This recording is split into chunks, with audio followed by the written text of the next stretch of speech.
The dance of the planets. So regular and predictable, one might think they've moved like this forever.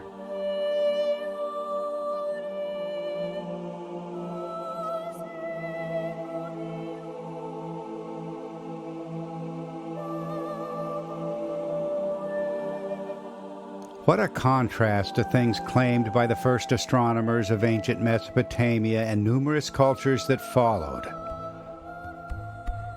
They watched planetary motions with a compulsive fear. Why would diligent astronomers insist that the planets were the towering gods of a prior time? Planets ruled the destiny of kings and kingdoms, and they were the agents of doomsday, the end of the world.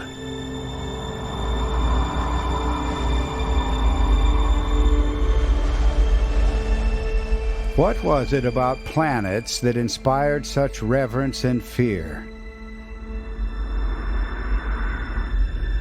The Babylonian priest-astronomer Berosus said that planets moving on different courses than today produced world catastrophe. In Greek, Roman, and Gnostic thought, this was ekperosis, a catastrophic meeting of the planets. But the memory of planetary disorder is echoed by numerous ancient sources. Plato expressed it, and so did Zoroastrian texts. The Hindu Mahabharata,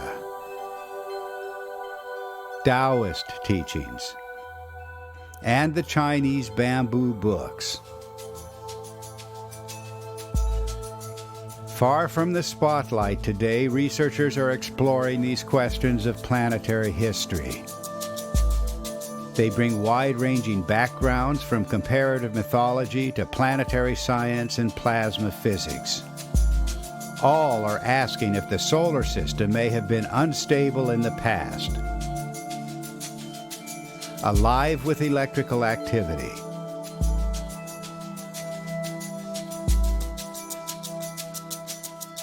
Allow this question to be asked, and the doors open to a new understanding of the past, of planetary history, and the rise of civilization itself.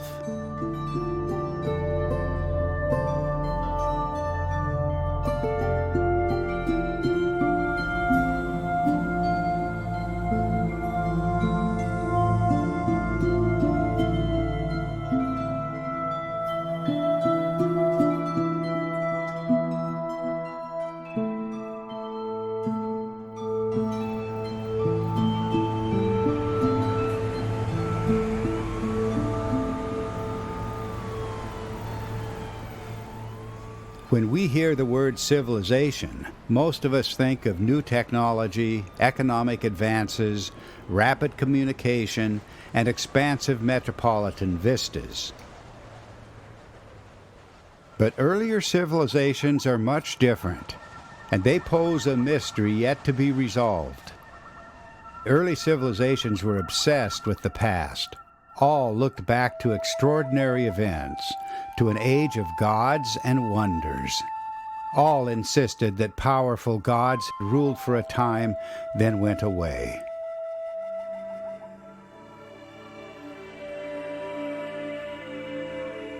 Monumental cultures arose, and the monuments themselves meant much more than a display of technical skill. A monument commemorates something collectively remembered. It was obsessive acts of remembering that shaped the early civilizations, from the cities of Egypt stretched along the Nile to those of the Fertile Crescent of Mesopotamia, from India to Southeast Asia and China, and no less so in the Americas, from the early predecessors of the Aztecs and the Maya to the archaic cultures of the Central Andes. All reveal a desperate urge to recover something lost.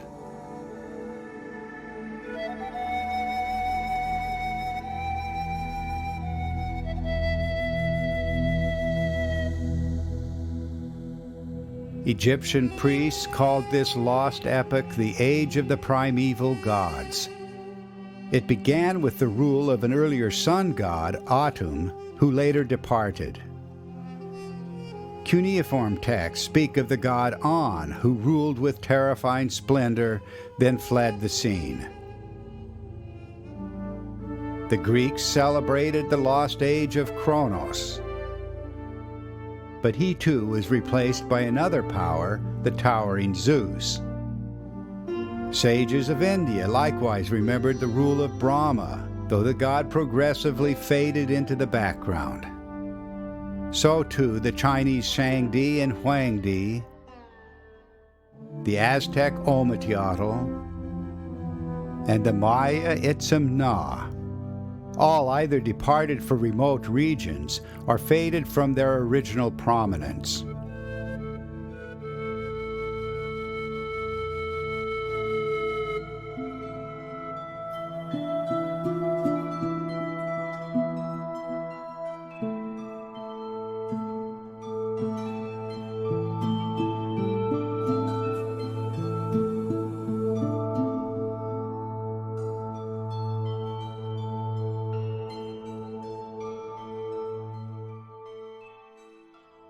Through festivals and symbolic rites, the cultures remembered the lives of the gods. With every temple construction, every sacrifice, every harvest, every installation of a king, every royal marriage, every New Year festival, the celebrants reenacted critical turns in the lives of the gods themselves.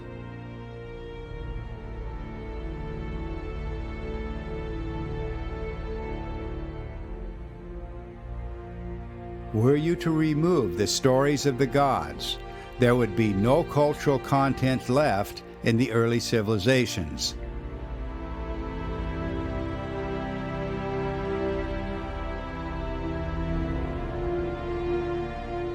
Who were the gods? And why did the early astronomers declare that the most powerful gods were planets? Here's a clue. The mythic accounts are punctuated by terror and cosmic violence. Urgent prayers and hymns reenacted the deaths or ordeals of great gods, recounting how one world age passed violently into another.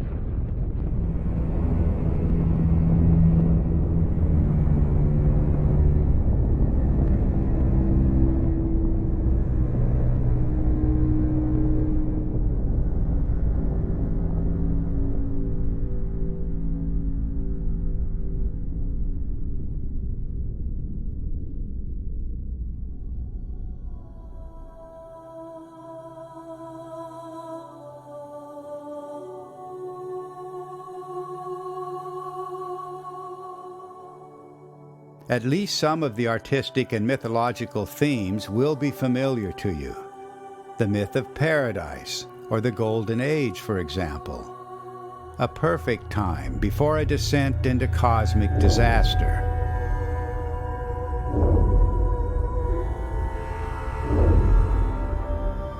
An exemplary sun, revered as the king of the world, ruling before the present sun. A mother goddess, a symbol of beauty and of life. A great warrior or hero born from the womb of that very goddess to rescue the world from monsters that are also unexplained.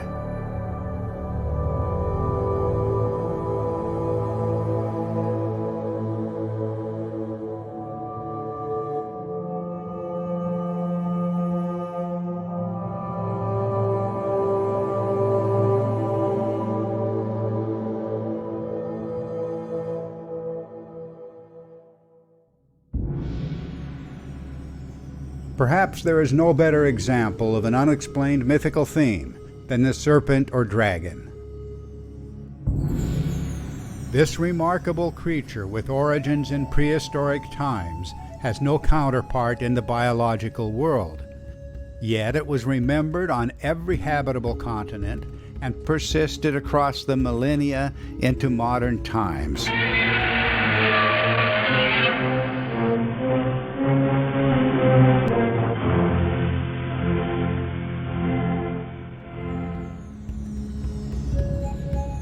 Well, we can find amusement in the comic book versions of this monster.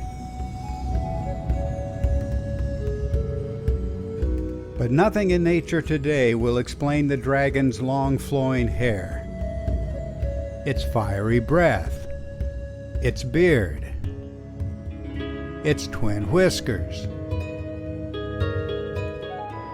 its wings or effusive feathers, or its global occurrence as twins, or its global association with lightning.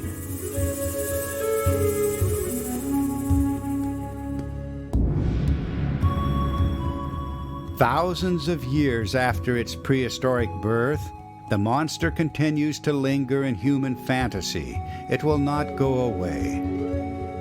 But ask yourself, how could the dragon archetype have arisen without provocation? And should we not wonder if uniquely modern prejudices are the primary reason the mystery remains unsolved? With one voice, every ancient culture insisted that our world was once a much different place.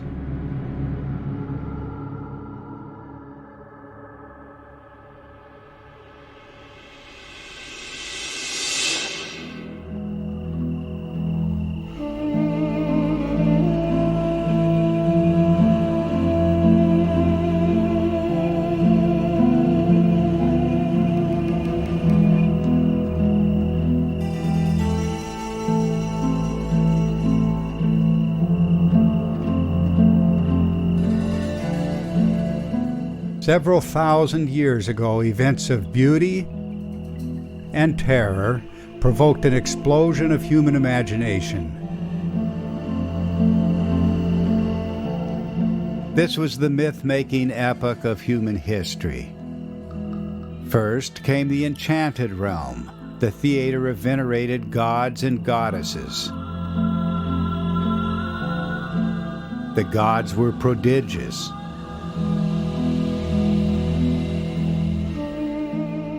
Their celestial habitat towered over the world, a model for temples and commemorative monuments on Earth.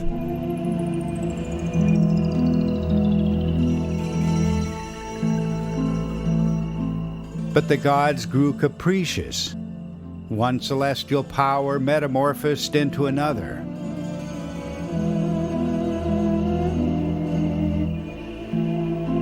Preposterous creatures never seen on Earth roamed the sky.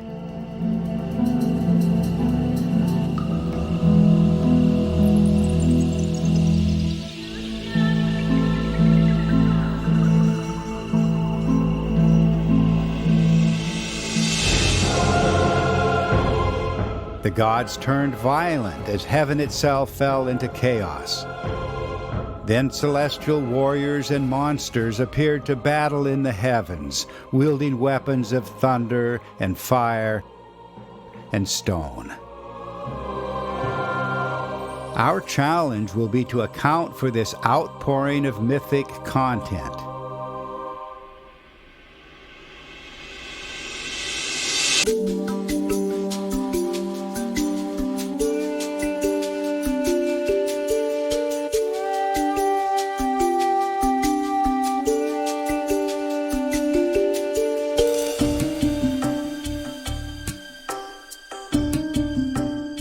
The eminent psychoanalyst Carl Jung called these deep patterns the archetypes. He saw them as universal structures of the unconscious, lying beyond rational or scientific explanation.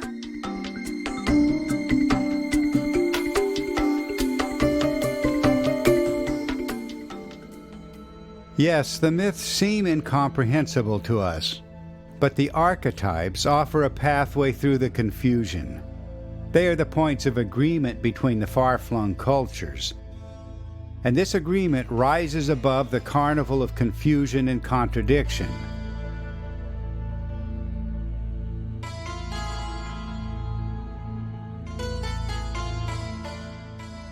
Every major culture remembered a cosmic mountain around which the heavens turned.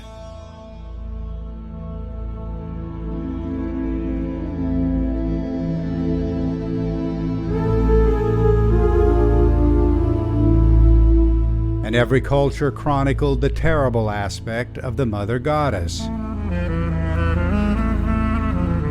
Were there no common experience, the archetypal agreement would not even be possible.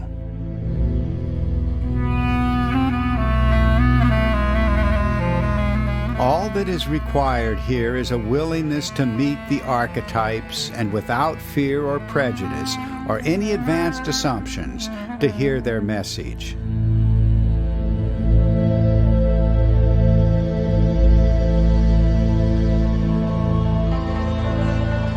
The existence of hundreds of archetypes is a fact.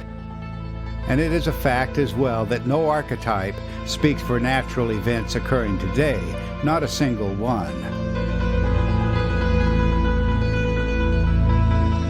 At the dawn of civilization, all of the archetypes were already present.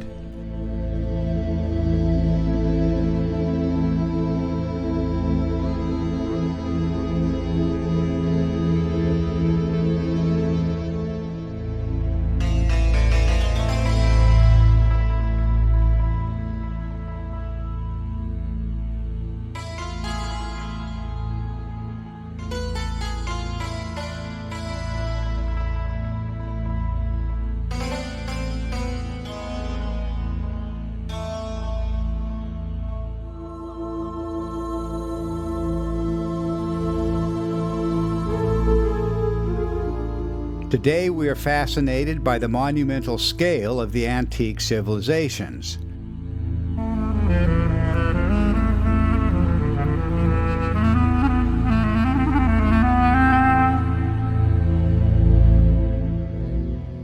But what were the essential memories that drove the monumental culture so obsessively?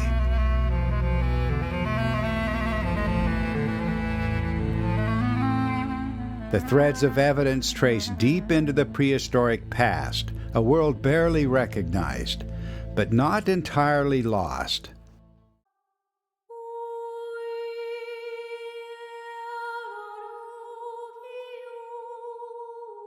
More than 10,000 years ago, Paleolithic artists painted these images on the walls of Lascaux Cave in France.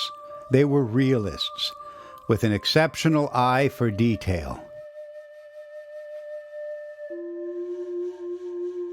Why these talented artists of the Stone Age disappeared remains a mystery. But the greater mystery is the epoch that followed.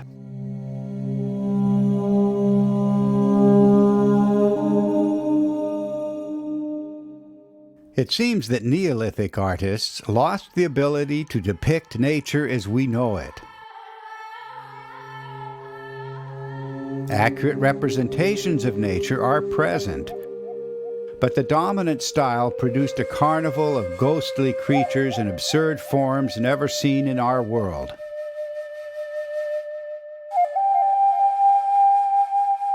How did this tendency arise?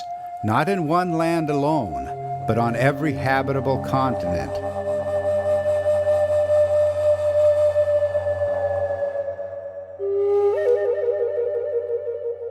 Absurd, yes, but what provoked the distinctive patterns? A stick man with no head, just a duck or other bird on his shoulders? Hundreds of variations on this theme occur in the American Southwest. But the pattern doesn't end there.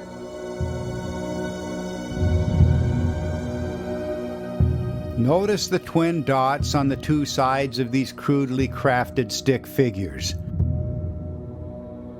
One instance alone is just a curiosity.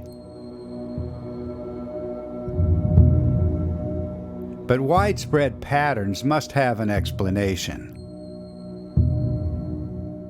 And other details only accent the irrationality.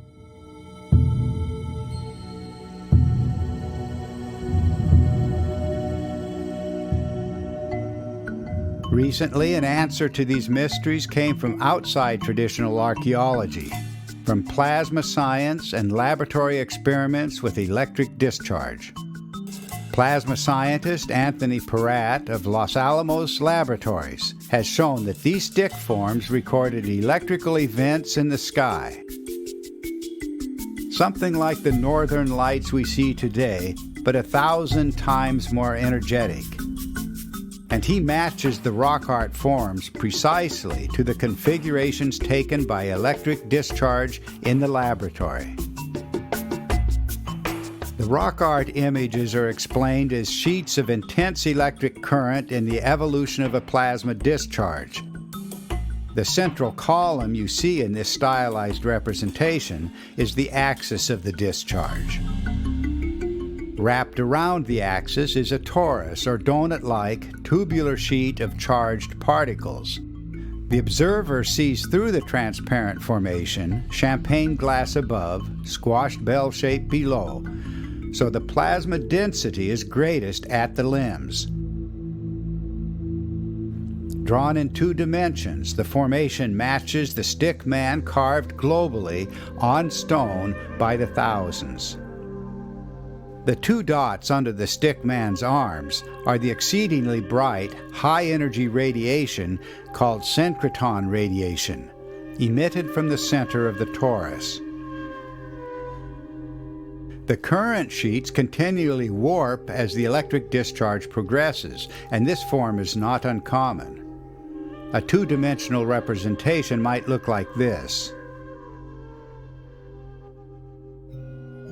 Peratt's work has shown that the stickman, the duck-headed version of the American Southwest, and variations from Hawaii to Saudi Arabia, is a plasma discharge formation, a subject on which he is an acknowledged world expert. Peratt's investigation is entirely independent from our own. Thousands of rock art images have enabled a supercomputer to identify formations as seen from different positions on Earth. The fit that he has documented cannot be accidental. And yet our own investigation, which preceded Peratt's by almost 3 decades, converges with his in extraordinary ways, as I shall clarify in the 2nd episode of this series. For scholars and scientists as a whole, rock art remains an unsolved mystery. For 200 years, experts have debated over the vast library of images on stone. Definitive considerations are now in hand, calling for a new perspective, one that follows the compelling evidence for high-energy electrical events in the ancient sky. And those who pursue this line of investigation must not be afraid to ask how the movements of planets may have contributed to an electrified cosmic environment, of which science knew nothing only a few decades ago.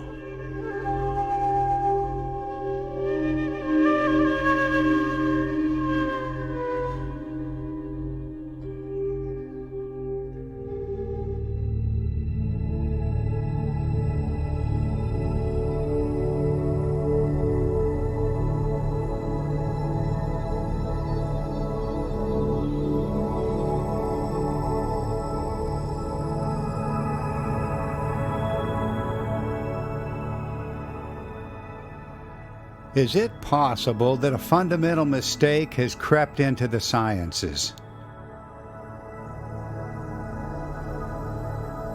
Today we witness an unshakable confidence in the regularity of planetary motions. But is this confidence truly justified?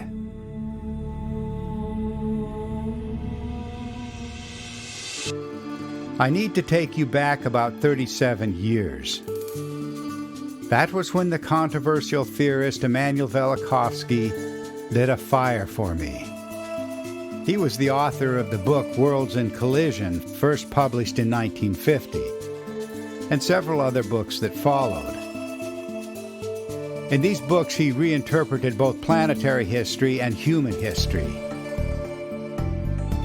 A distinguished scholar, colleague of Albert Einstein, Velikovsky had claimed that planets formerly moved on unstable courses, and more than once a planet came close enough to Earth to cause global catastrophe.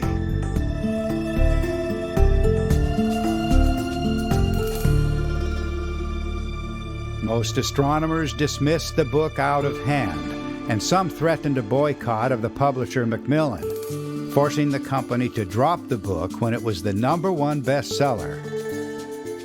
But when the space age arrived, our probes of planets and moons revealed devastated surfaces, inspiring renewed interest in Velikovsky's claims.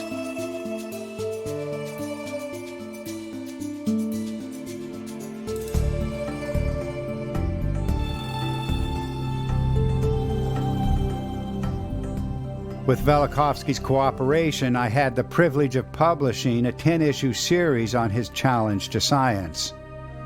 Velikovsky said that cosmic catastrophe left its marks on the now peaceful planets, our Earth included. He said that the planet Venus appeared in the sky as a comet, and that its near collision with the Earth decimated early civilizations.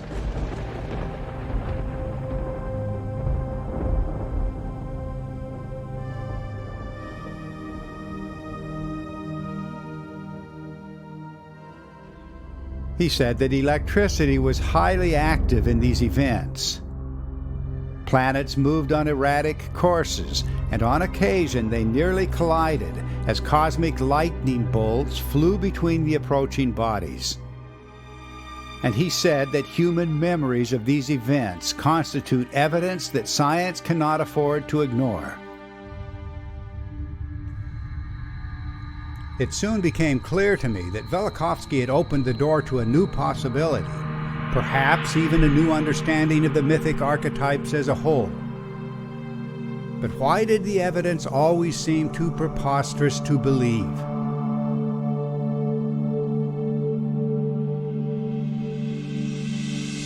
Why did all of the archaic cultures stake everything on memories of the gods as towering bodies in a former sky?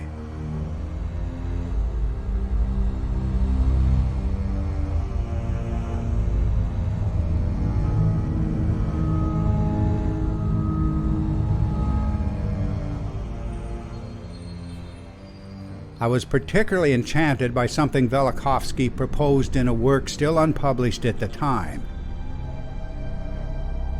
He claimed that, in the earliest remembered epoch, the planet Saturn dominated the sky, close to the Earth, presiding over the mythic Golden Age.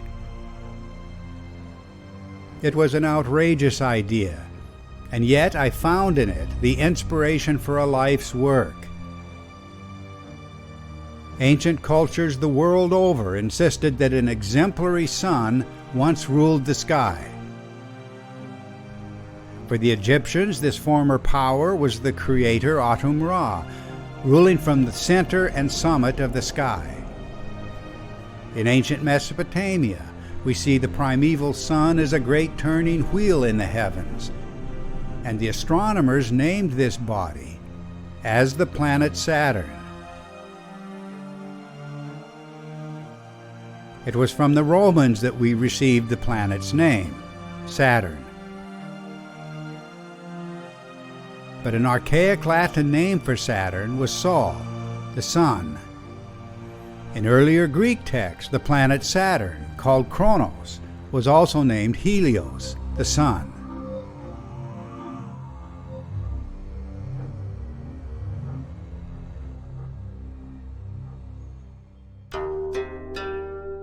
Even the alchemists preserved this preposterous identity. They called Saturn the best sun.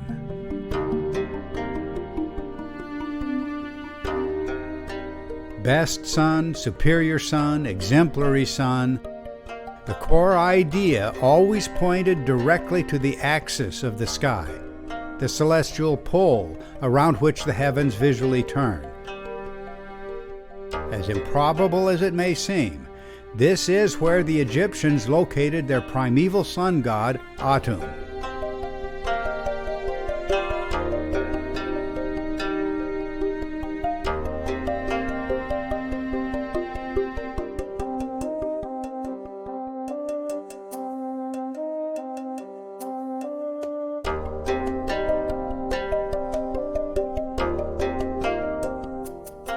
This motionless spot in the heavens is precisely where later astronomical traditions from Greece to Persia and China all claimed that Saturn had ruled the world, a contradiction of every principle we take for granted today.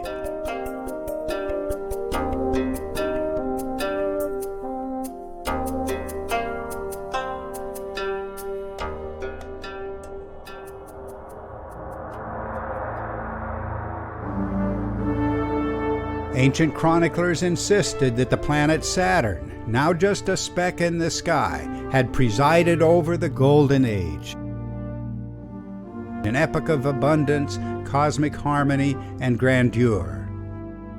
The archaic name of Italy was Saturnia, and tradition held that this very name was given to the original site of Rome.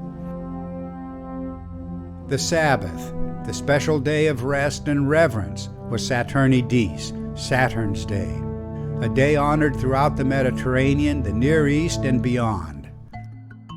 The popular Roman festival, Saturnalia, was a symbolic return to the Saturnia Regna, Saturn's reign, the Golden Age.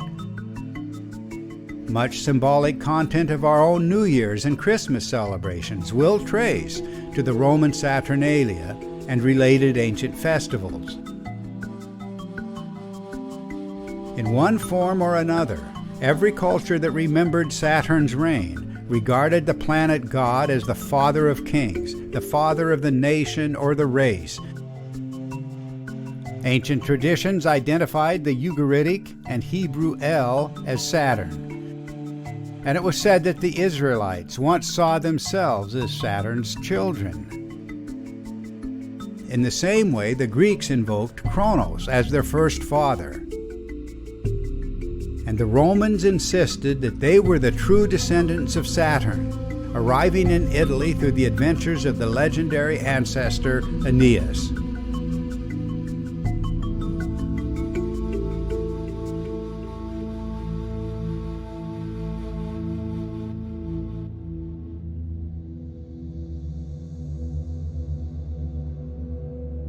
But there was a dark side to Saturn, reflecting the catastrophic end of the Golden Age.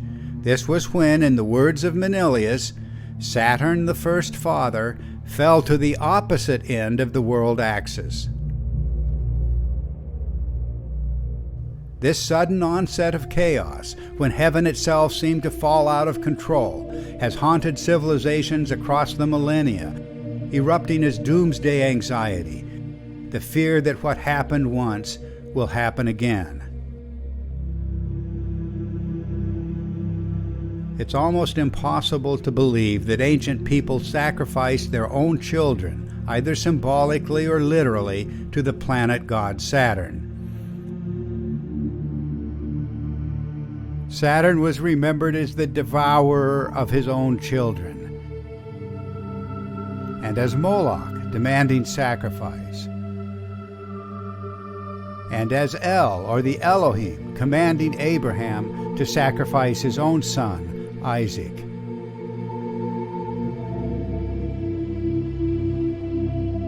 In the face of evidence that cannot be denied, the reasonable course is to bring the catastrophic source of these memories into the light of day.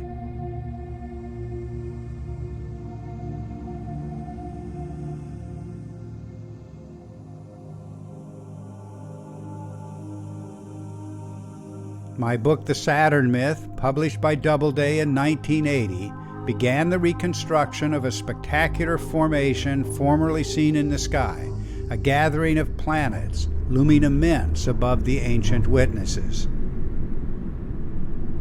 I was working with the mythic archetypes, cultures everywhere using different words and different symbols to describe eerily similar events. But the planetary model presented in the Saturn myth was far from complete. Amongst the greatest of enigmas was the cosmic wheel recorded by every ancient culture. Images of a wheel in the sky carved on stone are older than civilization itself. Many archaeologists see these wheels as an imagined vehicle of the sun rolling across the sky. But in its most common form, the cosmic wheel doesn't go anywhere. Often it rests on a stationary pillar, or atop a stairway, or ladder, or is turned by a rope while resting on an altar or table. And the spokes of the wheel are not functional as such. They are fluid and etheric.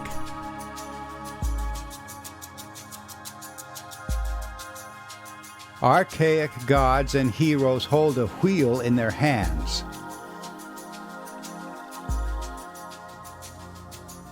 A cosmic wheel served as the throne of gods and cultural heroes and wise men, symbolically replicated in the wheel thrones of kings on earth. The wheel throne of Buddha underscores our point. And even the popular footprint of Buddha recalls the same wheel in heaven. The inspiration did not come from our sun.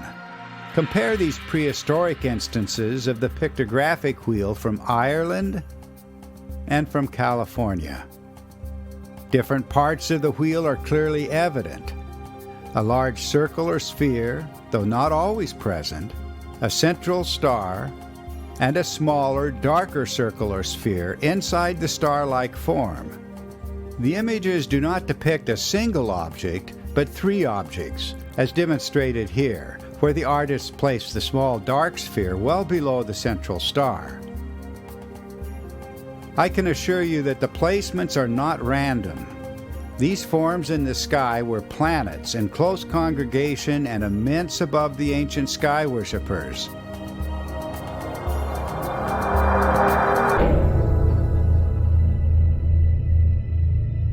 The stories begin with the appearance of this celestial formation, heaven, when heaven was close to the earth.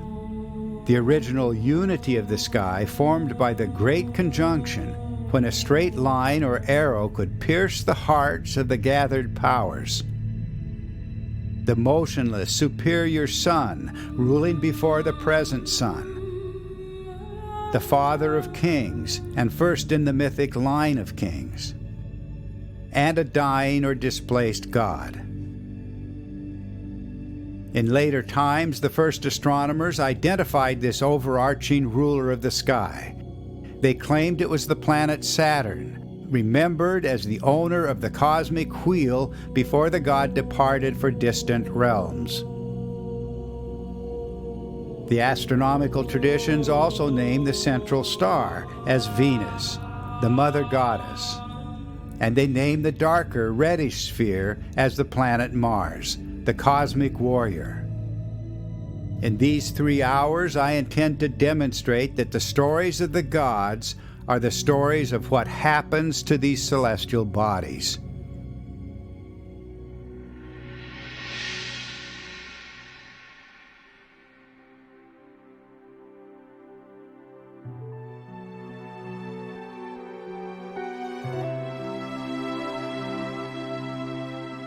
You're looking at reconstructed images of a formation in the heavens just a few thousand years ago. The configuration evolved through many phases, evoking reverence and awe, a model for kings and kingdoms for thousands of years. Great temples and cities, and sacred mountains all pointed back to the mythic age of gods and wonders.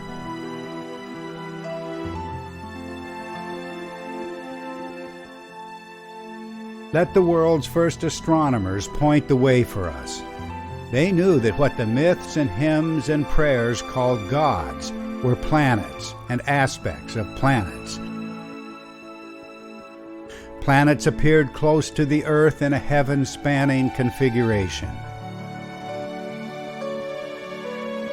Memories of that celestial splendor still surround us, even if humanity later forgot much more than it remembered. Reconnecting with our forgotten past will be essential for our own cultural integrity, essential for the study of human consciousness, and essential for all of the sciences.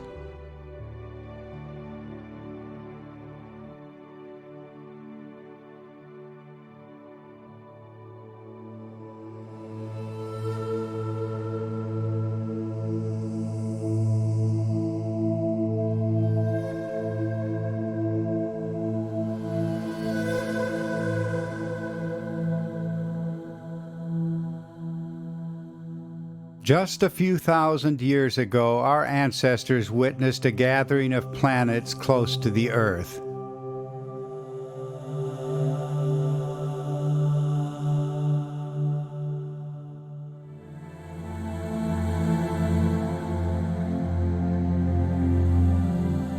An explosion of human imagination occurred, an outpouring of mythology and symbolism that defined cultures for thousands of years,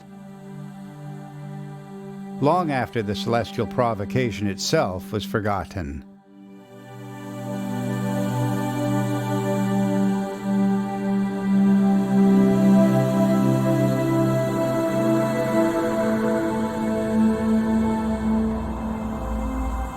In these early historical times, there are no records of the present planets, no diaries recording planetary motions or periods. Planets as we know them today did not exist. These were the gods, awe-inspiring, and at times capricious and terrifying.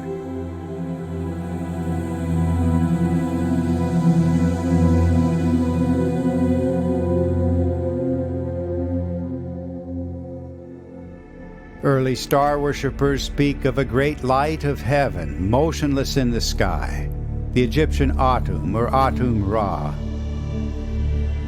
the Sumerian An,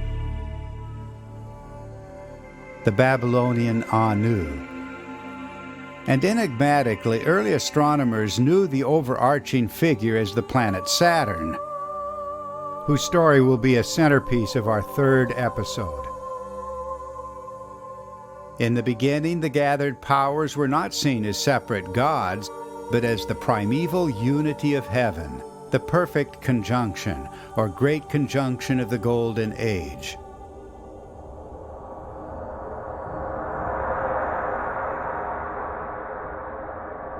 A massive sphere hung in the sky, and in its center stood a radiant star surrounded by explosive streamers.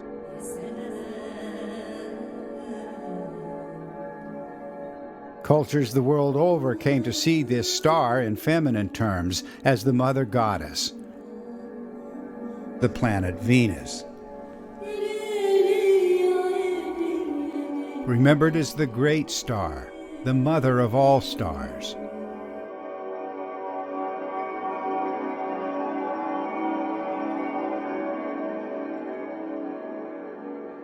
This was the central eye, heart, and soul of the primeval sun, his animating life, power, and glory, and much more.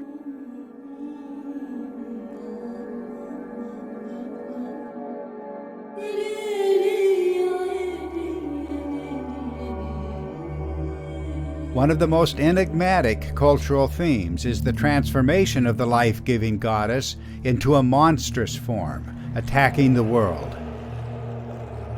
This was the terrible goddess, raging in the sky with wildly disordered hair, or multiple flailing arms, a celestial spectacle radiating a paralyzing light.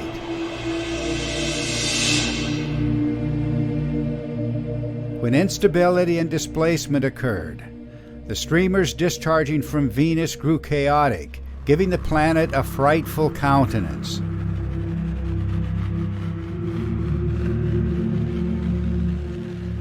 The angry goddess was a comet, the mythic prototype of comets.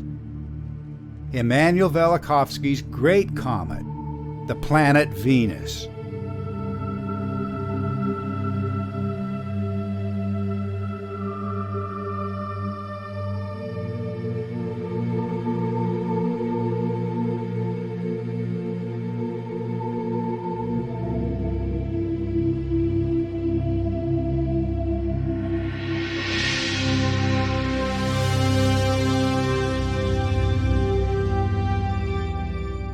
Seen in front of this central star was a smaller, darker, reddish sphere. This was the mythic warrior, the masculine heart of the heart, the child in the womb, the child on the lap, the pupil of the eye, the axle of the cosmic wheel, the most active figure of world mythology. Sky worshippers everywhere knew the identity of this warrior, the victor over dragons and chaos monsters.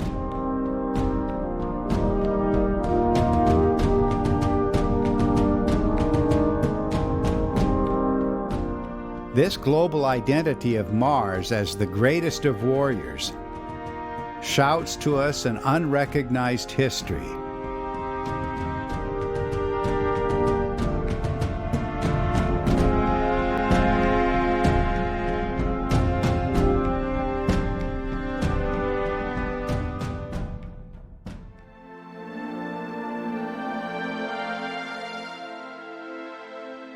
On the great sphere of heaven, a bright crescent appeared, with the orb or star of Venus between its horns.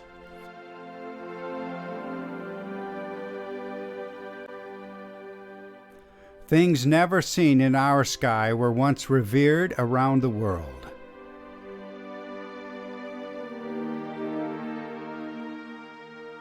As the Earth rotated on its axis, the crescent marked out a cycle of day and night.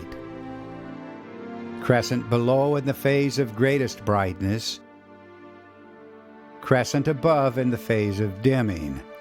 Though our sun was present, casting its light on the configuration, it was not itself in the visual theater of the gods. I called this the polar configuration because the Earth itself rotated in alignment with the forms in the sky, placing these forms at a celestial pole around which the heavens visually turned.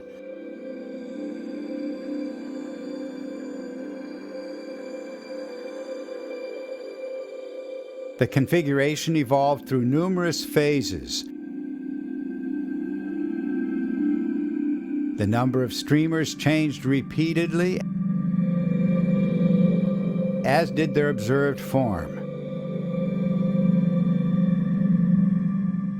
Every change in relative position produced dramatic changes in the appearance of the configuration.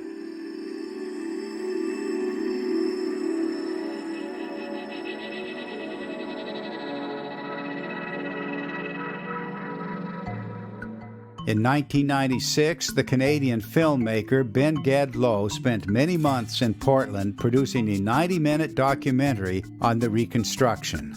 At that time, many dynamic issues were largely unresolved. But later that year, the Australian physicist Wallace Thornhill flew to Portland for a 30-day visit. He convinced me that the forms I'd reconstructed were electrical. They were plasma discharge streamers stretching between planets. He explained that in a radial electric discharge, both the number of streamers and their concrete form will change with the intensity of the discharge. The whirling forms I'd reconstructed and the common symmetry, which I'd often laughed about, did indeed have a physical explanation. At the time of his visit, Wal Thornhill had devoted more than 25 years to exploring what he called the electric universe. His work follows in the traditions of the electrical and plasma science pioneers, who showed that electricity plays a major role in space. that galaxies, stars, and planets are formed electrically, that comets with their bright tails move through an electric field of the sun. His electrical interpretation extended to the origin of bizarre landscapes on planets and moons, now explained by the well-tested principles of electrical arcing. In an electric solar system, if two planets or moons approach each other from regions of different potential, electric discharge will occur, producing plasma formations stretching between the approaching bodies. Plasma laboratory experiments can tell us what the formations might look like. The backbone is typically a column of twisted filaments, but disks and embedded cylinders also arise to evolve in spectacular ways.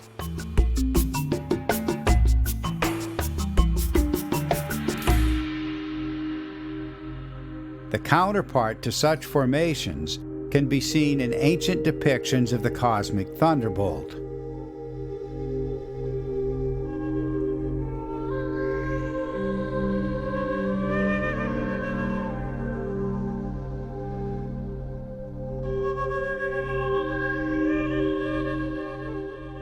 But what an outrageous idea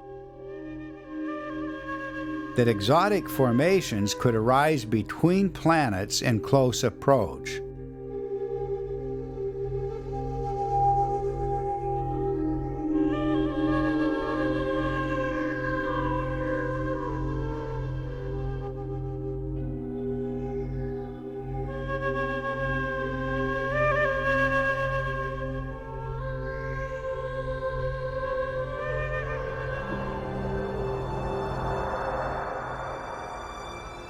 What then was the relationship of the cosmic thunderbolt to the magical swords, arrows, clubs, and spears of the great warrior gods? With a stunning accord, ancient languages identify these weapons as special forms of the cosmic thunderbolt.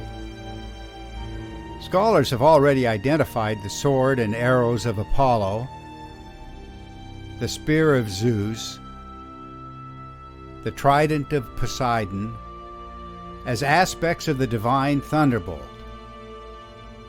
The same linkage occurs with the Greek Ares, the Latin Mars, whose sword was his identity.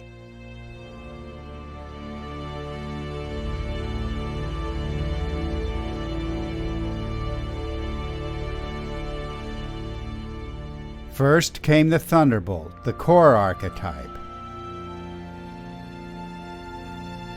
Then came its mythic interpretation as a weapon of the warrior god.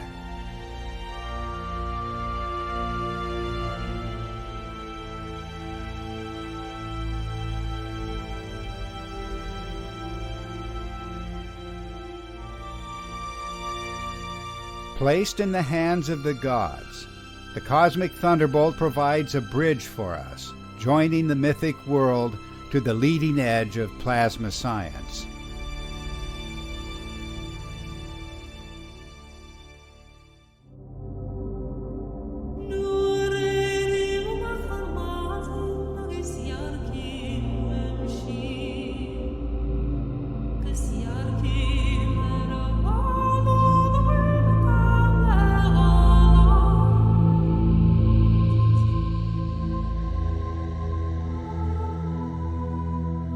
One simple truth will change the future of science and our understanding of human history.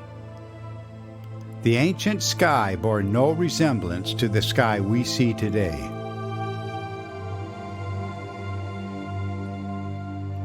Above human witnesses, planetary formations hovered close to the Earth.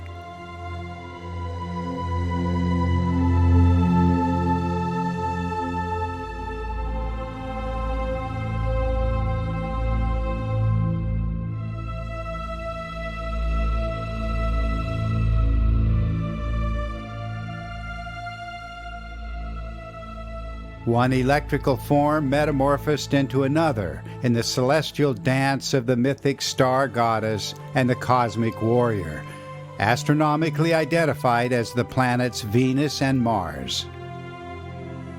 Ancient observers saw the head of the warrior king wrapped in the radiance of the star goddess.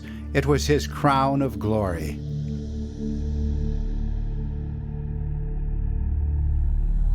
And it was the warrior's magical protection, worn as a helmet or crest, but much more. The dancing Aztec god wore the rays of Venus as a crest, but also held the so-called half-star of Venus in an outstretched hand. And he even wore this protective radiance as his skirt. The theme is universal. The warrior's armor was the radiance of the great star, and that is the explanation for the unexplained radiant crown of kings.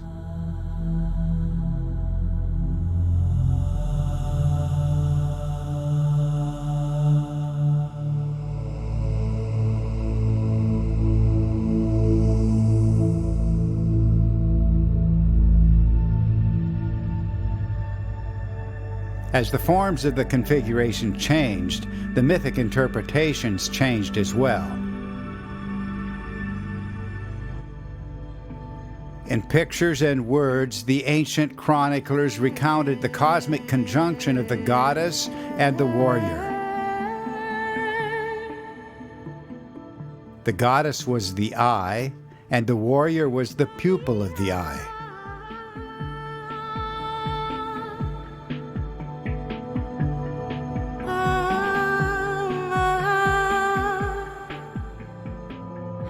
Two spheres in alignment inspired a mythical interpretation as an eye and pupil inscribed upon the hand of God.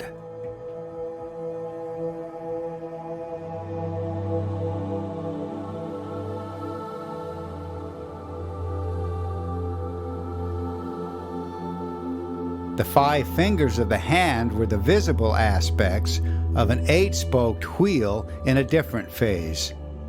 Buddhist symbolists knew that the hand bore a secret relationship to the 8-spoked Dharma wheel. Buddha was the motionless axle of the wheel. Enthroned upon the hand of heaven, he was surrounded and protected by the celestial fire of the gods.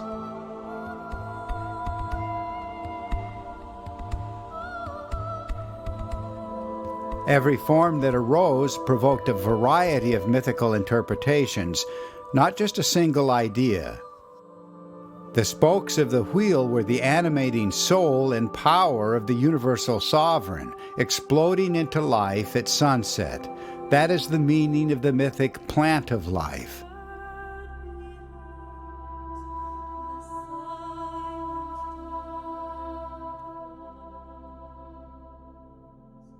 Things seen in the sky provoked hundreds of imaginative images, and not one speaks for events in the heavens today, not a single one.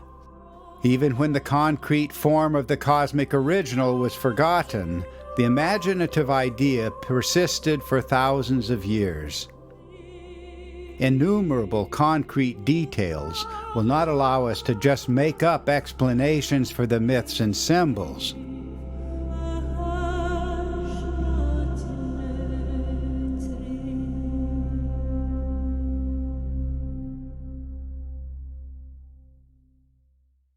Some symbols remained abstract, but more often they added mythical interpretation to the underlying form. And many mythical images, seemingly incompatible, will trace to the same tangible form.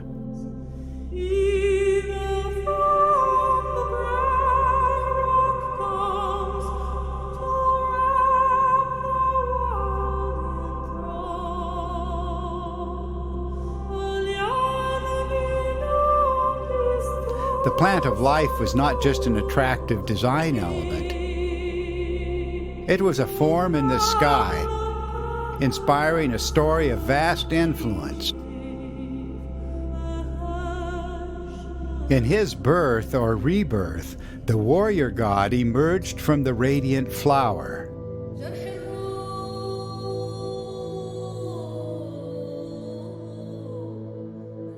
The diverse mythical interpretations and the larger stories told about these events all point to a unified substructure of human memory.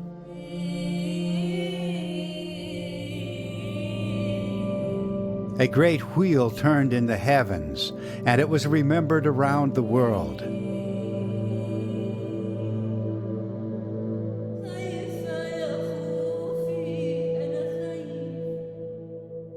Even the modest displacement of the aligned powers was captured in ancient images.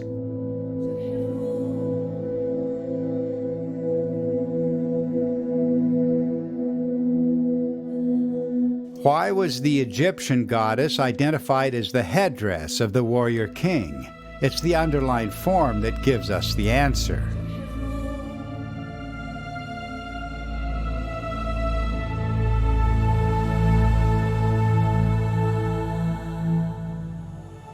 A primeval sun ruled the world, shining most brightly in the night sky. A crescent came to adorn this primeval sun, and it certainly was not our moon. The great star of Venus rested between its horns, and visually seated within the star was the planet Mars. A luminous stream appeared to descend from Mars, the first form of the cosmic thunderbolt.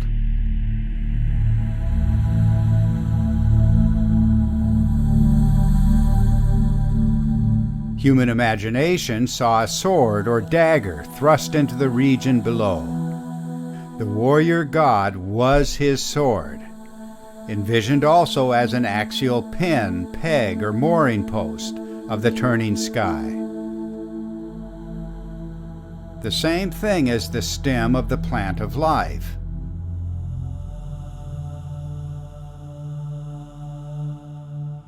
And the pillar-like lower limbs of the goddess.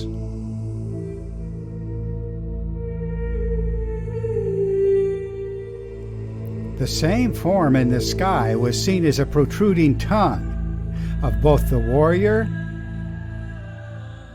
and the angry goddess.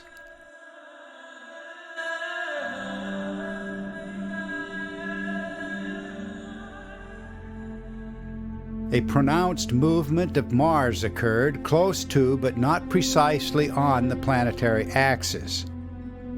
Now the celestial crescent appeared as the horns of the warrior himself, in his identity as the bull of heaven. And it should not surprise us that the foundation post bore the image of the bull at its apex. When it reached the earth, the stream presented the form of a great pillar or cosmic mountain.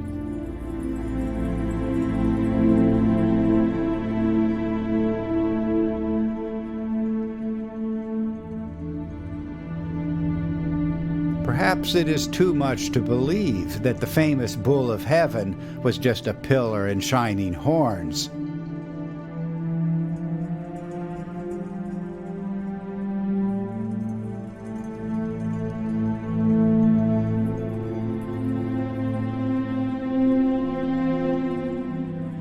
To these events, we will trace the worldwide myths of the heaven-lifting cosmic giant, the first active form of the warrior hero. His upraised arms were precisely the same thing as the horns of the bull of heaven, a testament to the integrity of the substructure, the archetypes.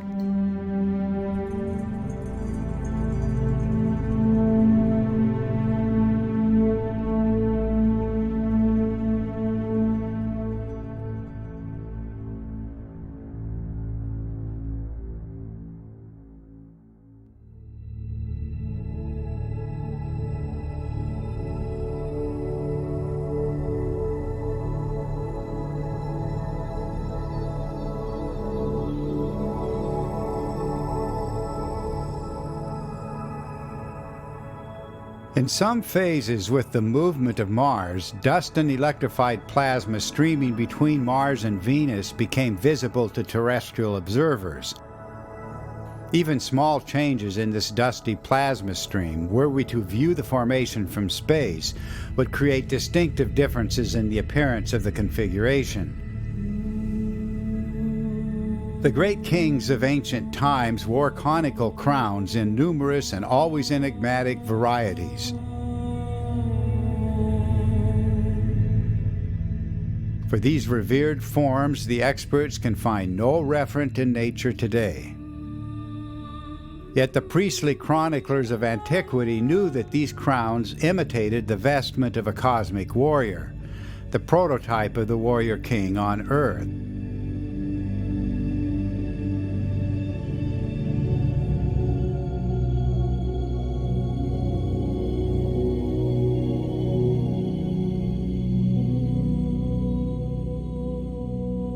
With progressive instability and displacement from the axis, the stream joining Mars and Venus spiraled outward.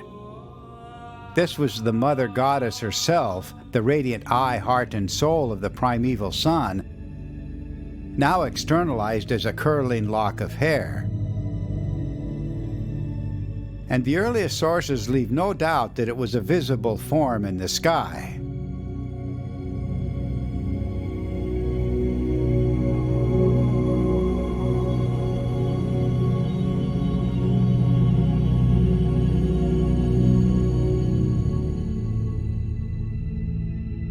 The sidelock of the warrior king mimicked that of his predecessor, the cosmic warrior.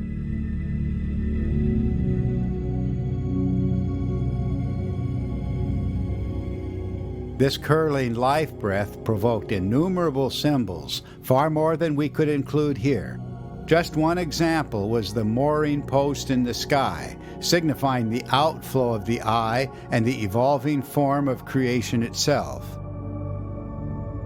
A critical turn came with the removal of the life breath curl, unleashing the terrible goddess and a cosmic crisis. In his rage, the Hindu Shiva tore out a lock of his hair, from which arose his own dark aspect, the monster Virabhadra, and close by the terrifying form of the angry goddess, whom we recognize as the comet Venus.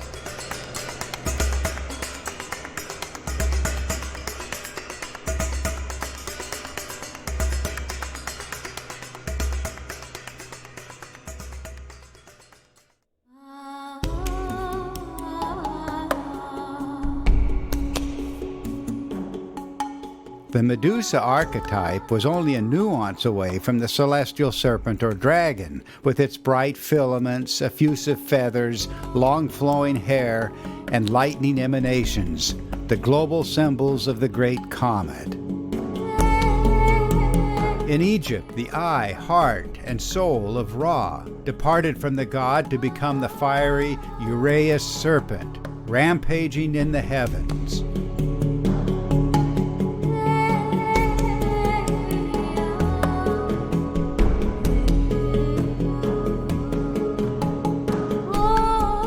Astronomical traditions throughout the Mediterranean and Near East confirm that this goddess was the planet Venus. The ancient Sumerians identified Venus as Inanna, the serpent or dragon mother, unapproachable in her rage.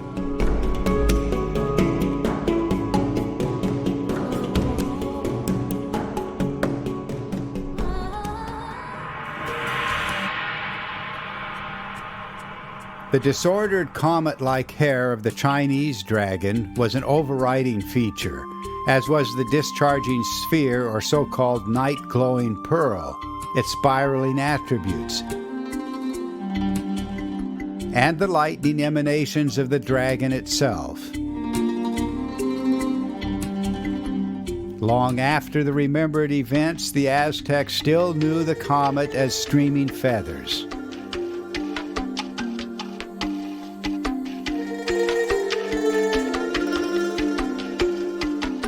They knew the connection of the comet to a cosmic serpent. And they remembered the connection of both to the planet Venus.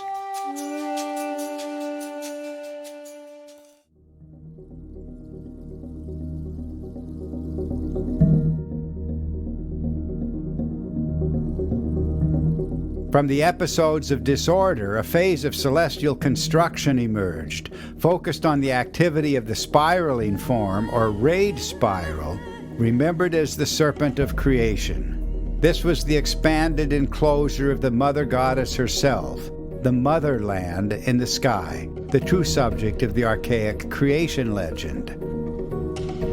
The mythic home of gods and heroes lay within an enclosure formed by the body of the celestial serpent or dragon.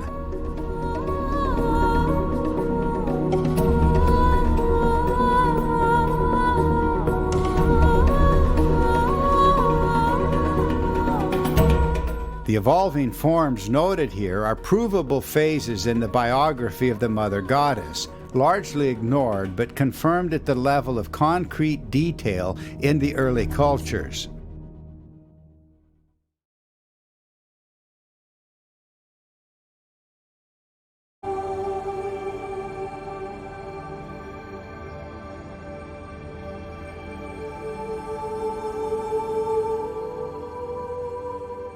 The priests of ancient Egypt knew that the white crown was the Mother Goddess. They knew that the life-breath curl and the revolving lock of hair were the same goddess.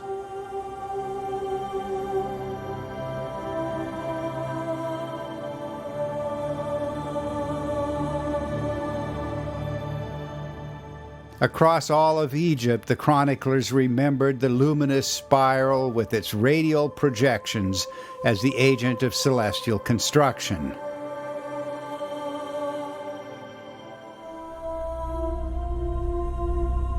From north to south, they described the goddess, originally the Eye of Ra, taking the form of a flaming serpent, whose hieroglyph means goddess.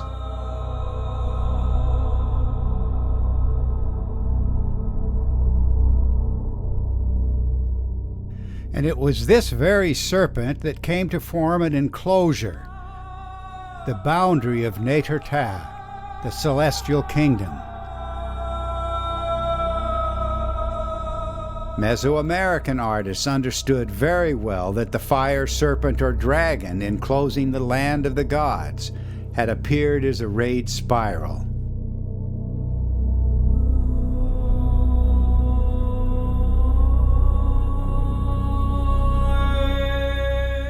The created land of the gods, emerging from the dance of the goddess and the hero, presented four streams of light and life.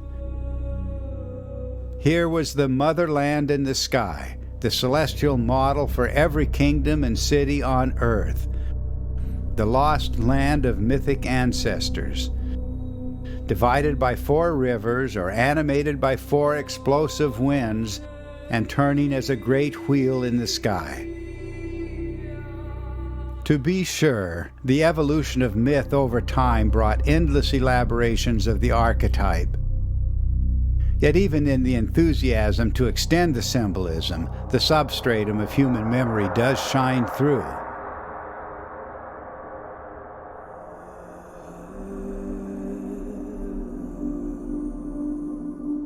The complexities of the Aztec calendar wheel did not eliminate the axial role of the warrior hero, or the four exploding streams of life energy, or the circumscribing, often double-headed serpent, or the identity of that serpent as the fire of the gods.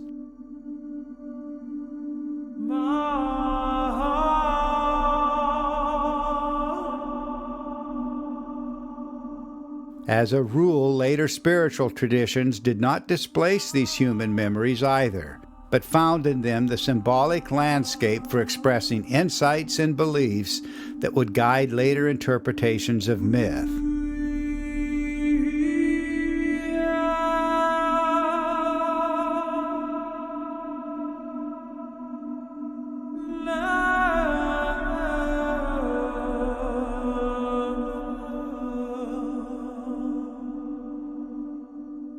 Lastly, we must acknowledge one of the most pervasive symbols of world mythology. All mythic traditions agree that the land of the gods rested on the golden or fiery mountain of heaven.